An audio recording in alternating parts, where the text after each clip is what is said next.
தீபம் இயற்கை டிவி உறவுகளுக்கு வணக்கத்தை தெரிவிக்கிறோம். மார்கழி திருவிழாவிலே நாம் ஒவ்வொரு சொற்பொழிவாக பார்த்து வருகிறோம். இன்று லட்சியத்தென்ற லட்சுமிகாந்தன் அவர்களின் 4வது பாகம் சொற்பொழிவை கேட்கப் போகிறோம். வாருங்கள். குங்குமத்தாலும் தூண்டினான். இன்னைக்கு அதே பெண்கள் எதுக்கு அந்த இடத்த தூண்டுறோன்னே தெரியாம ஸ்டிக்கர் போட்டு, சாந்து போட்டு, சந்தன போட்டு வச்ச இடத்துல ஸ்டிக்கர் போட்டு, பாம்பு, பள்ளி, ஒரு பொண்ணு அருமையாக தேள் மாதிரியே ஒரு டிராயிங் போட்டு வருது. பிட்யூட்ரி கிளாண்ட், ஆக்னா சக்கரத்தை தூண்டு, அடுக்கடுத்து சகஸ்திரதளம். சரி, இதெல்லாம் ஓகே, இதெல்லாம் சரி. இதற்கும் கோயில் வழிபாடுக்கும் என்ன சம்பந்தம் என்றால், ராஜராஜ சோழன் கட்டியது, அனைத்து ஆலயங்களும் கட்டியது. நீங்கள் ஒரு கோயிலில் போய் கையெடுத்து நின்று அந்த இடத்தில் இறைவனை வணங்க தொடங்க அந்த வினாடியில் இருந்து நீங்கள் கோயில் கோபுரங்கள் உங்களுக்கு தெரியும். அஷ்டபந்தன மருந்து சாத்துதல் செய்து அது எந்த இறைவனோ அந்த இறைவனுக்கான மூல எந்திரம் அந்த இடத்துல பதிக்கப்பட்டிருக்கும். ஐம்பொன்னால் செய்யப்பட்ட வெள்ளியிலேயோ ஐம்பொன்னால் செய்யப்பட்ட தங்கத்தால் செய்யப்பட்ட அந்த கலசங்களின் வாயிலாக கற்பனை கட்டாத வேகத்தில் சுற்றி கொண்டு இருக்கிற இந்த பூமியிலிருந்து மின்காந்த கதிர்கள், காஸ்மிக் எனர்ஜி, அப்படியே ரேசஸ், அப்படியே அந்த கதிர்வீச்சு ஐம்பொன் கலசங்களின் வழியாக அப்படியே கோயில் கோபுரத்திலிருந்து கீழிறங்கி அந்த தெய்வத்திற்கு, அந்த சிலையத்திற்கு சக்தியை, அந்த அதிர்வை தந்து கொண்டிருக்கும். அந்த அதிர்வுகள் முன்னால் நீங்கள் கைகூப்பி சும்மா நீங்கள் நின்னாலே உங்கள் மூலாதார சக்கரம் தூண்டும், மணிப்புரகம் தூண்டும், அநாகதம் தூண்டும், விசுத்தி தூண்டும், ஆக்னா தூண்டும், சகசிர தூண்டும். உங்களுக்குள் இருக்கிற ஒட்டுமொத்த தெய்வீகம், இறைத்தன்மை மலர்வதற்கான ஒரு மாபெரும் வாய்ப்பாக தான் நம்முடைய முன்னோர்கள் ஆலயங்களை உருவாக்கி வச்சார். இதெல்லாம் சாதாரண மனுஷனுக்கு சொன்னால் இதெல்லாம் புரியாதுங்கிறனால நீ வா கோயிலுக்கு வா, சாமி கும்பிடு அப்படின்னு சொல்லு. பஞ்சபூதங்களில் மிக மிக அற்புதமானது தண்ணீர். இப்போ இந்த இடத்துல என்ன பண்ணாலும் ஒரு இடத்துல தண்ணீரை ஈர்த்து வைக்கிறோம். ஏன் தண்ணீரை வைக்கிறோம்? அந்த இடத்துல மனிதனோட எண்ணங்களை எளிதில் உள்வாங்குகிற சக்தி எதற்கு இருக்கிறது என்றால் தண்ணீருக்கு மட்டுமே இருக்கு. மனிதனோட எண்ணங்களை எளிதில் உள்வாக்குகிற சக்தி. சில மேஜிக் நிபுணர்கள் இருப்பார்கள். அவங்க மனசை ஒருநிலைப்படுத்தி நடத்தா இந்த குத்து விளக்கை ஒரு 10 அடி அவங்களால் நகர்த்த முடியும். ஒரு ட்ரெயினையே மறைய வச்சிருக்கவங்களாம் இருக்காங்க. எண்ணத்துக்கு அவ்வளோ சக்தி இருக்கு. இந்த பிரபஞ்சம் முழுவதும் எங்கு தேடி பார்த்தாலும் மனித மனதில் உருவாகிற எண்ணங்களுக்கு இருக்கிற சக்தி இல்லைன்னு சொல்கிறான். இந்த எண்ணங்களை எளிதில் உருவாகிற சக்தி தண்ணீருக்கு இருக்கிறது. அப்போது ஒரு தண்ணீர் குவளையை ஜக்கிவாசு நம்முடைய சத்குரு அவர்கள் சொல்வார்கள், ஒரு தண்ணீர் பாத்திரத்தை ஒரு கோப்பை நிறைய தண்ணீர் எடுத்துக்கிட்டு 10 நிமிஷம் உத்து பார்த்து நீங்கள் என்ன எண்ணத்தோடு பார்க்குறீங்களோ அதுக்கு தக்க மாதிரி அந்த தண்ணீரோட மூலக்கூறுகளே மாறுதுங்கிறாங்க. அங்கே அந்த கோயில்களை தழுப்படுகிற அந்த நல்லுணர்வோடு இறைவனின் பிரசாதமாக அன்பு கலந்து ஆசீர்வாதம் தருகிற அந்த தண்ணீரை நீங்கள் தீர்த்தமாக நினச்சி குடிக்கும்போது உடம்பில் இருக்கிற எல்லா செல்களுக்கும் தேவையான அற்புதமான அதிர்வுகளை, எண்ணங்களை அந்த தண்ணீர் தருகிறது. பஞ்சபூதங்கள் இந்த பூமி தாய் நமக்கு தந்திருக்கிற மாபெரும் பிரசாதம், அற்புதமான அந்த உணவு. அதை நீங்கள் நன்றியுணர்வோடு வாங்கி சாப்பிடுகிற அடுத்த வினாடி நம்ம உடம்புல 30% அந்த மண் சக்தி தான் இருக்கிறது. அந்த பூமி தாய் அதை பிரசாதமாக நினைக்க அது அகல்மலைவா.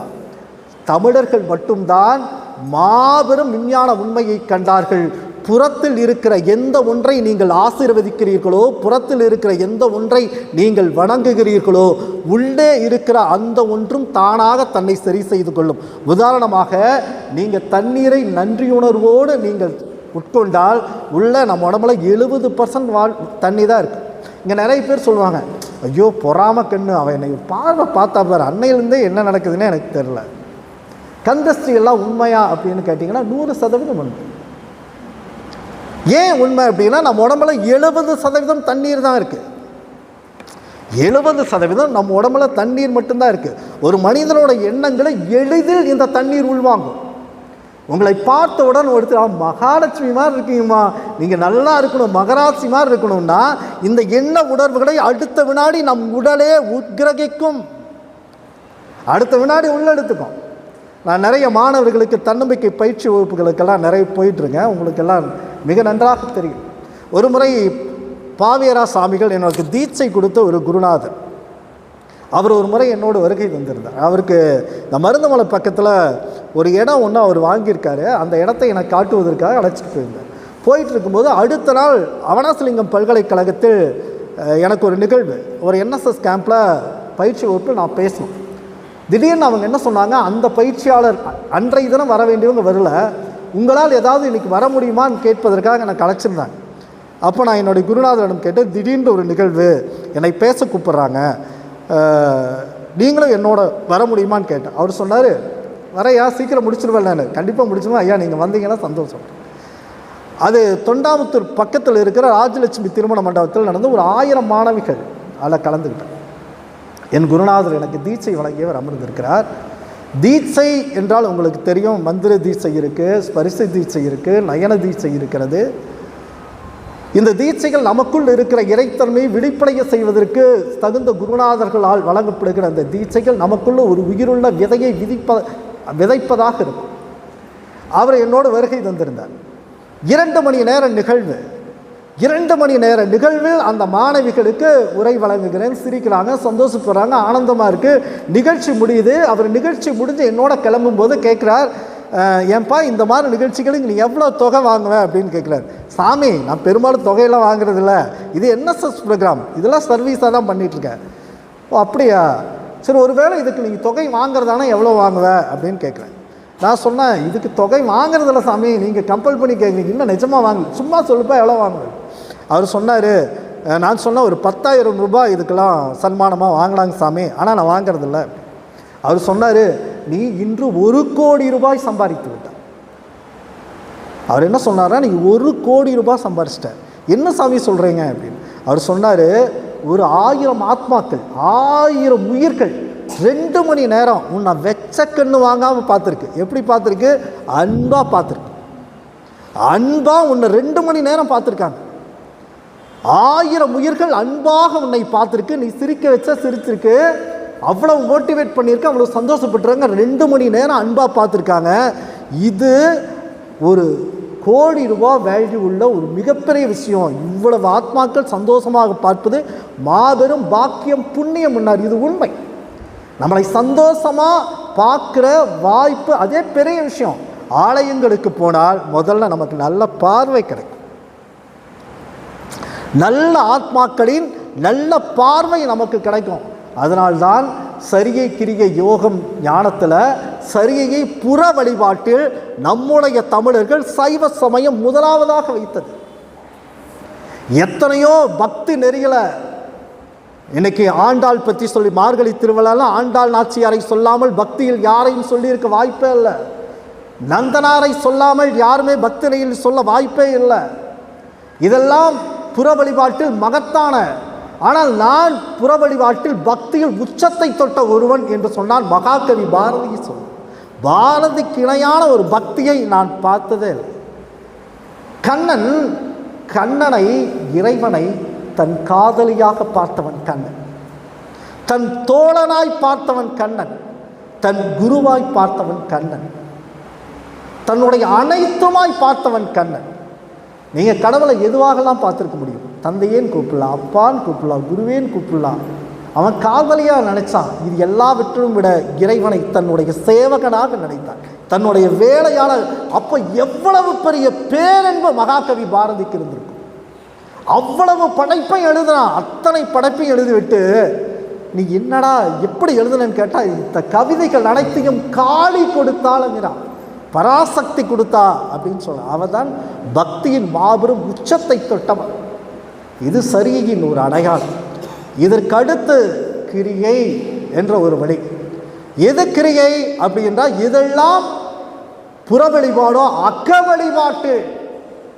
63 நாயன்மார்களில் இன்னும் கொஞ்சம் வேகமாக, நேரம் குறைவாக இருக்கின்ற நினைக்க நிறைய செய்திகள் சொல்ல வேண்டும் நினைக்கிற நண்பர்களே. புற வழிபாட்டில் உச்சத்தை தொட்ட ஒரு மனிதன் பூசலார் நாயனார்.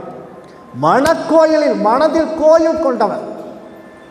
நம்மளாம் கோயில் கட்டணும்னு நினைக்கிறோம். ஒரு சின்ன கதை, ரொம்ப சிம்பிளாக சொல்லிடுறேன். மனசில் நீங்கள் நினச்சிங்கன்னா அது இந்த உலகத்தில் என்ன பலன்களை தருவங்களுக்கு ஒரு உதாரணம். ஒரு ஏழை விவசாயி இருந்தால் தொடர்ந்து அவனுக்கு மட்டும் நிறைய சிக்கல்கள் வந்துக்கிட்டு இருந்தது. சாதாரண சிக்கலில் பெரிய பெரிய சிக்கலாக வந்துட்டு இருந்தது. எல்லா ஊர்லேயும் மழை பெய்யும், அவன் இருக்கிற ஊரில் மழையே பெய்யாது. அவனுக்கு தொடர்ந்து துயரம் மேலே துயரம் வந்துக்கிட்டு இருந்தது. நமக்கு என்னைக்காவது பிரச்சனை வந்துச்சுன்னா நம்ம செய்கிற எல்லா வேலை நம்ம ஜாதகத்தை தூக்கிட்டு ஒருத்தங்கிட்ட ஓடுவோம். அவருக்கு யாரோ ஆலோசனை சொன்னால், மனைவி சொன்னால் உனக்கு நேரம் சரியில்லைன்னு நினைக்கிறேன், நீ போய் அஸ்ட்ராலஜி பாரு, ஜோதிடரை பார்க்க சொன்னால் இவனும் ஜாதகத்தை எடுத்துக்கிட்டு அந்த ஊருக்கு அருகாமையில் இருக்கிற ஒரு 10 கிலோமீட்டர் தள்ளி இருக்கிற ஒரு புகழ்பெற்ற ஒரு ஜோதிடர், அவரை பார்ப்பதற்காக ஓடினா. இந்த காலம் மாதிரி காரு பைக்கு வண்டி வாங்கின வசதிகளே இல்லை. நடந்தே போனால் 10 கிலோமீட்டருங்கிறது நடக்க 3 மணி நேரம் 4 மணி நேரம் ஆயிடுச்சு. மத்தியானம் புறப்பட்டான், சாயந்தரம் போயிட்டான். சாயந்தரம் போகும்போது இருள் கட்டுக்கிற வேலை ஆகிவிட்டது. அந்த அஸ்ட்ராலஜர், அந்த ஜோதிடர் அந்த வீட்டின் திண்ணையில் அமர்ந்தது தான் இவன் சொன்னான். என்னை அறிமுகப்படுத்தி கொண்டான். ஜாதகத்தை கையில் கொடுத்தா, ஐயா தொடர்ந்து எனக்கு பிரச்சனையாகவே வந்துக்கிட்டு இருக்கு, எப்படியாவது நீங்கள் தான் இதுக்கு ஒரு பரிகாரம் சொல்லி காப்பாற்றணும்னா. ஜோதிடர் அவன் ஜாதகத்தை வாங்கி பார்த்தா திடுக்கிட்டார். ஏனென்றால் அந்த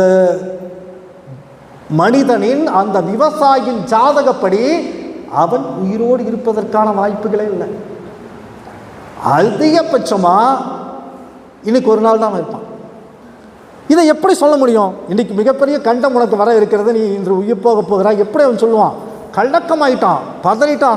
அந்த ஜோதிடர் நேராக வீட்டுக்குள்ளே போனான். தண்ணி கேட்டான் மனைவி வீட்டை. பதட்டமாக இருந்தோன்னு பார்த்தோன்னா கண்டுபிடிச்சிட்டான். என்னாச்சு உங்களுக்கு, என்ன பிரச்சனை அப்படின்னு. இந்த மாதிரி ஒருத்தன் ஜாதகம் தூக்கிட்டு வந்திருக்கா, அவருக்கு நீங்கள் மிகப்பெரிய உயிரோடு இருக்கவே வாய்ப்பில்லை, இது எப்படி என் வாயால் சொல்வதுன்னு. அது பயங்கர சார். பெண்கள் நினைக்க சாய்ப்பார்ப்பாங்க. ஒரு முக்கியமான விஷயத்தை நான் சொல்ல மறந்து விட்டேன். என்னுடைய மெய்யன்பர்களே, இங்கே இருக்கிற பராசக்தியின் வடிவமாக இருக்கிறீர்களே, ஆண்களுக்குத்தான் இந்த பூஜை புனஸ்காரம் யோகம் ஞானம் தவம் அத்தனையுமே, பெண்களுக்கு கிடையவே கிடையாது. ஏனென்றால் இறைவனாகவே உங்கள் அத்தனை பேருக்கும் பெண் இனத்திற்கே ஒரு ஞானத்தை தந்திருக்கிறார். என்னன்னு கேட்டிங்கன்னா, அங்கே இருக்கிற சிவாச்சாரியர்கள் வேத மந்திரம் முழங்க வேண்டும், நம்ம சுரேஷ் நண்பர்கள் தவம் செய்யணும், இங்கே இருக்கிற ஒவ்வொருத்தரும் இத்தனையும் பண்ணணும். இதெல்லாம் பண்ணாமலே நீங்கள் ஞானம் அடைவீர்கள். ஏனென்று கேட்டால், ஒரு பெண் மாதவிலக்கான அடுத்த நாளிலிருந்து 2.5 நாட்களுக்கு மூலாதார சக்கரம் ஆக்டிவாக இருக்கும். அடுத்த 2 நாள் சுவாதிஷ்டான சக்கரம் தானாக ஆக்டிவேட் ஆகும். அடுத்த 2 நாள் மணிப்பூரக ஆக்டிவேட் ஆகும். அடுத்த 2 நாள் அடுத்த 15 நாட்களில் ஒரு சுற்றில் எல்லா சக்கரங்களும் எந்த தவமுறையும் செய்யாமலே ஆக்டிவ் ஆகும். அதுதான் இறைவன் மாபெரும் பரிசு கொடுத்துருக்கான். இங்கே இருக்கிற நம்ம முருகேசன் சொன்ன மாதிரி அற்புதமான ஞானிகள் கூட சில கிண்டலாக சொல்லுவாங்க. ஏன் ஒரு மனைவியை பற்றி ஏதாவது விமர்சனமாக ஏதாவது ஒரு கிண்டல் கேளியா, நீங்கள் பெண்களை யோசிச்சுப்பீங்க. ஒரு பெண் இன்னைக்கு வேற மாதிரி ரியாக்ட் பண்ணால் ஒரு 4 நாள் பார்த்தீங்கன்னா அந்த பெண்ணை ஞானி போல பேசும். இந்த உலகத்தில் எந்த பெண்ணையும் யாராலையும் புரிந்து கொள்ள முடியாது. ஏனென்றால் அவர்களுடைய உயிராற்றல் சக்கரங்கள் மாறிக்கொண்டே இருக்கும். அதான் உண்மை. இறைவனாகவே அந்த வரத்தை கொடுத்துருக்கிறான். சகஸ்திரதளம் என்கிற அந்த பீனியல் சுரப்பி ஒரு ஆணுக்கு சுரக்கணும் அப்படின்னு சொன்னால் குறைந்தபட்சம் 48 நாள் ஒரு மண்டலம் அவன் தியானம் செய்தால் மட்டும்தான் அந்த இடத்த உச்சியை அடைய முடியும். பெண்களுக்கு இயல்பாகவே இது நடக்கும். இறைவன் தந்த மிகப்பெரிய ஞான கொடை. இப்போ நம்ம அக வழிபாட்டுக்கு வருவோம். அந்த ஜோதிடர் வீட்டில் அவன் உட்காந்துருக்கான். ஜாதகத்துக்கு கொடுத்தோன்னா அஸ்ட்ராலஜர் பயங்கரமாக ஷாக் ஆகிறாரு. மனைவியிடம் கேட்குறார். அந்த சகஸ்திரதளத்தில் அந்த ஞான உச்சியிலேருந்து அந்த பெண் சொல்கிறா, ரொம்ப சிம்பிள், நான் ஒரே ஒரு வழி சொல்கிறேன், அவர்கிட்ட போங்க, மணி 6 ஆயிடுச்சு, இதுக்கு மேலே ஜோதிடம் சொன்னால் பழிக்காது, நீ போயிட்டு நாளைக்கு வான்னு சொல்லுங்கள். நீங்கள் படித்த ஜோதிட சாஸ்திரம் உண்மைன்னா அவன் இன்றைக்கே இறந்துருவான், நாளைக்கு வரமாட்டான், அதனால் நீங்கள் தைரியமாக போய் சொல்லுங்கன்னு. இவருக்கு பயங்கர ஹாப்பி ஆயிடுச்சு. நேராக வந்தார். நீ பார்ப்பா மணி 6 ஆயிடுச்சு, இதுக்கு மேலே நான் சொன்னான்னா அது பழிக்காது, நேராக வீட்டுக்கு போயிட்டு நாளைக்கு காலையில் வா, நாளைக்கு காலையில் உனக்கு என்ன செய்யணும் அப்படின்னு சொல்கிறேன்ட்டு. அவன் கவலை தோய்ந்த ஜாதகத்தை கையில் வாங்கிட்டு அவன் நேராக திரும்பி நடக்க ஆரம்பித்தான். மறுபடியும் 10 கிலோமீட்டர் போகணுமே, இது இருட்டில் எப்படிலாம் போகிறது அப்படின்னு சொல்லி பசி வேறு அப்படியே நடந்து வந்து கொண்டிருந்தான். அடர்ந்த காடு கும்மிருட்டு, எங்கு திசைனோடு இருட்டு மூழ்க ஆரம்பிக்கிறது. ஒரு 7 மணி ஆகுது, 8 மணி ஆகுது. ஒரு தூரத்தில் பார்க்கும்போது ஒரு பாலடைச்ச ஒரு மண்டபம் மாதிரி ஒரு மண்டபம் தெரியுது. அந்த மண்டபத்தை பார்த்தோன்னா நினைக்கிறான், இனி வீட்டுக்கு போயிட்டு நாளை காலையில் திரும்பி வர்றதுக்கு இந்த மண்டபத்திலே ஓய்வு எடுத்து விட்டு நாளை காலையில் மறுபடியும் அஸ்ட்ராலஜரை பார்த்துட்டு வீட்டுக்கு போகலாம் அப்படின்னு முடிவெடுக்கிறான். நேராக மண்டபத்துக்குள்ள போகிறான். மண்டபத்தை பார்க்குறா, அது பாலடைந்த பழைய சிவன் கோயில். அந்த மண்டபத்தை பார்த்தோன்னா பார்க்கும்போது பால் அணிஞ்ச பழைய சிவன் கோயில், பார்க்க அழகான சிற்ப வேலைப்பாடுகள் உள்ள ஒரு சிவன் இருக்காரு, அற்புதமான சிவலிங்கம். அங்கே நந்த விளக்கு எரிந்து கொண்டு இருக்கிறது. யாரோ ஒருவர் மட்டும் இங்கு வந்து பூஜை செய்வார்கள் போல இருக்கிறது என்பதை உணர்ந்து கொண்டான். சரி, தூசியின் துகளமாக இருக்கிற இந்த இடத்துல இன்னைக்கு நைட் நம்ம இங்கேயே தங்கியிருப்போம் அப்படின்னு சொல்லிட்டு அந்த இடத்துல உட்கார்ந்துருக்கிறவனுக்கு ஒரு யோசனை இருக்கிறது. நான் மட்டும் இந்த நாட்டின் மன்னனாக இருந்திருந்தால் இந்த கோயிலை, இந்த ஆலயத்தை புதுப்பித்து, இந்த சிற்பங்களை எல்லாம் சரி செய்து, இந்த மண்டபங்களை எல்லாம் சரி செய்து, அற்புதமாக இந்த கோயிலை புனரமைத்து, இந்த கோயிலை மிகப்பெரிய அளவுக்கு கட்டி, இந்த கோயிலுக்கு மிகப்பெரிய அளவிற்கு கும்பாபிஷேகம் நடத்தி லட்சக்கணக்கான மக்களுக்கு நான் உணவளிப்பேன் அப்படின்னு அவன் கற்பனையில் மூழ்கிறான் நினைக்கிறான். அவன் மனசுக்குள்ள என்ன நினைக்கிறான்? நான் மட்டும் இந்த நாட்டு மன்னனாக இருந்திருந்தால் இந்த கோயிலை, இந்த ஆலயத்தை அற்புதமாக புதுப்பிச்சிருப்பேன், அன்னதானம் போட்டிருப்பேன், கும்பாபிஷேகம் பண்ணியிருப்பேன் அப்படின்னு நினைக்கிறான். அடுத்த வினாடி அந்த மூளையிலிருந்து ஒரு பெரிய பாம்பு ஒன்று சர்ரென்று அவன் முகத்துக்கு நேராக வந்து நிற்குது. எட்டி அந்த பக்கம் குதிக்கிறான். அந்த கோயில் மண்டபமே கீழே இடிஞ்சு விழுகுது. பதறி போகிறான். உயிரை கையில் பிடிச்சிட்டு வெடிய காலை வரைக்கும் நடுக்கிட்டு 4 மணிக்கு 5 மணிக்கு நேராக ஜோதிடர் வீட்டுக்கு ஓடுறான். இவனை பார்த்த உடனே ஜோதிடர் அதிர்ச்சி ஆகிட்டார். என்னடா அவன் போய் சேர வேண்டியவன் எந்திரிச்சு பண்ணுறானே, எப்படி நடந்தது இந்த அதிசயம் அப்படின்னு சொல்லிட்டு கூப்பிட்றான். நீ எப்படி உயிரோட வந்தேன்னு கேட்குறேன். என்ன சாமி சொல்கிறீங்க? நீ உயிர் பிழைக்கவே வாய்ப்பில்லையப்பா, உனக்கு அப்படி ஒரு கண்டம் இருந்தது, நீ எப்படி உயிர் பிழைச்ச அப்படிங்கிறாரு. இல்லையே சாமி, நான் உயிர் பிழைச்சி உங்கள் முன்னாடி தானே இருக்கிறேன், நேற்றுக்கு என்ன நடந்தது சொல்லுங்கிறாரு. அவன் நடந்ததை சொல்கிறான். அப்பொழுதுதான் அந்த ஜோதிடர் சொன்னார், உனக்கு ஏற்பட்ட கண்டத்திலிருந்து நீ தப்பிக்க வேண்டும் என்றால் நீ மாபெரும் சிவாலயங்களை கட்டிய புண்ணியம் செய்தவன், மிகப்பெரிய சிவாலயங்களை கட்டிய புண்ணியம் செய்தவன் எவனோ, லட்சக்கணக்கான மக்களுக்கு அன்னதானம் போட்ட பலனை பெற்றிருக்கிற எவனோ, அவனால் தான் இந்த கண்டத்திலிருந்து நீ தப்பிச்சிருக்க முடியும். நீ சாதாரண ஏழை விவசாயி, நீ எப்படி இதிலிருந்து நீ தப்பிச்ச அப்படின்னு கேட்குற ஜோதிடர். அப்போ அவன் சொன்னான், சாமி நான் சிவன் கோயில் கட்டலை, சிவன் கோயில் கட்டணும்னு நினச்சேன், மனசார நினச்சேன், இந்த கோயிலை புதுப்பிக்கணும்னு நினச்சேன், அன்னதானம் போடலைங்க சாமி, ஆனால் லட்சக்கணக்கான மக்களுக்கு அன்னதானம் போடணும் அப்படின்னு நினச்சேன். அவன் எதுவும் செய்யவில்லை, மனதால் நினைத்தான், உண்மையாகவே நினைத்தான். மனதால் நினைத்தாலே அருணாச்சலேஸ்வரா அப்படின்னு மனசால் நினைத்தாலே முக்திகரும் தலம். சிவனுக்கு நீங்கள் ஒன்றும் பண்ண வேண்டாம், அவன் நமக்காக அண்ட சராசரங்களை, கோள்களை, நட்சத்திரங்களை அனைத்தையும் உருவாக்கி வைத்திருக்கிறான். அவனை அன்பாக நீங்கள் நினைத்தாலே அந்த எல்லையற்ற பரம்பொருளின் உண்மையான அருள் அடுத்த வினாடி நம்மளை சூழ். சும்மா இங்கே பாருங்கள், 2 கைகளை இப்படி வச்சுக்க. சும்மா சாதாரணமாக வீட்டில் இருக்கும்போது இறைவா அப்படின்னு நீங்கள் ஒட்டுமொத்த பிரபஞ்ச சக்தி என்னுள் பாய்கிறது நீங்கள் நினச்சிங்கன்னா உள்ளங்கையில் அடுத்த வினாடியிலிருந்து குறுகுறுன்னு உணர்வோட அந்த பிரபஞ்ச சக்தி உங்களுக்குள் இறங்குவதை நீங்கள் உணர்வீங்க. எல்லையற்ற பரமாத்மா என்னுள் நிறைந்திருக்கிறார் நீங்கள் நினச்சி நன்றியுணர்வோடு இருந்தீங்க அப்படின்னா உங்களுக்கு தெரியும், பீனிகள்னு ஒரு சுரப்பி இருக்கு. 1000 இதழ் கொண்ட தாமரை இறைவன் இருக்கிறான். இறைவன் எங்க இருக்கிறான் என்ற கேள்விக்கு உலகத்தில் எந்த மருத்துவரிடம் பதில் இல்லை. நம்ம திருமந்திரம் சொல்லுகிறது, சைவ சமயம் சொல்கிறது, நம்ம சித்தர்கள் சொல்கிறார், உச்சிக்கு கீழே உள்நாக்குக்கு மேலே வெச்ச தீபம் எரியுதுன்னு சொல்றான். 1000 இதழ்கள் கொண்ட தாமரையில் ஜோதி வடிவாக இறைவன் இருக்கிறான்னு சொல்றான். அந்த சகஸ்ரதலத்தை நீங்க ஆக்டிவேட் பண்ணணும்னா, அதை உயிர்ப்பிக்கணும்னா ஒரே ஒரு வழிதான் இருக்கிறது. அந்த ஒரே ஒரு வழி நன்றி நன்றி நன்றி இறைவனுக்கு, எல்லையற்ற அந்த பரமாத்மாவுக்கு இதயபூர்வமாக நன்றி நன்றி நன்றி காதலாகி கசிந்து உருகி கண்ணீர் மல்கி நீங்கள் நன்றி சொன்னீங்கன்னா அடுத்த வினாடி பீனியல் சுரப்பி இயல்பாகவே சுரக்க ஆரம்பித்து விடும். சகஸ்ரதலம் 1000 இதழ்கள் கொண்ட தாமரையில் ஜோதி வடிவான இறைவன் மலர்வான் என்பதுதான் மாபெரும் ரகசியம். அதனால்தான் தமிழர்களுடைய வாழ்க்கை முழுக்க நன்றி உணர்வை வெளிப்படுத்துவதற்காகவே இங்கு பொங்கல் கொண்டாடப்படுகிறது, அனைத்தும் திருவிழா கொண்டாடப்படுகிறது. அனைத்து நாட்களும் இங்கு திருவிழாக வாழ்க்கை முழுவதும் உருவாக்கப்பட்டதோட நோக்கம் நம்முடைய சகஸ்ரதலம் உள்ளே இருக்கிற இறைவனை ஆராதிப்பதற்காக மட்டும்தான். இது கிரியை. இதற்கடுத்து உலகத்தில் எந்த மார்க்கத்திலும் இல்லாத மாபெரும் யோகம், பதஞ்சலி யோக சூத்திரங்கள்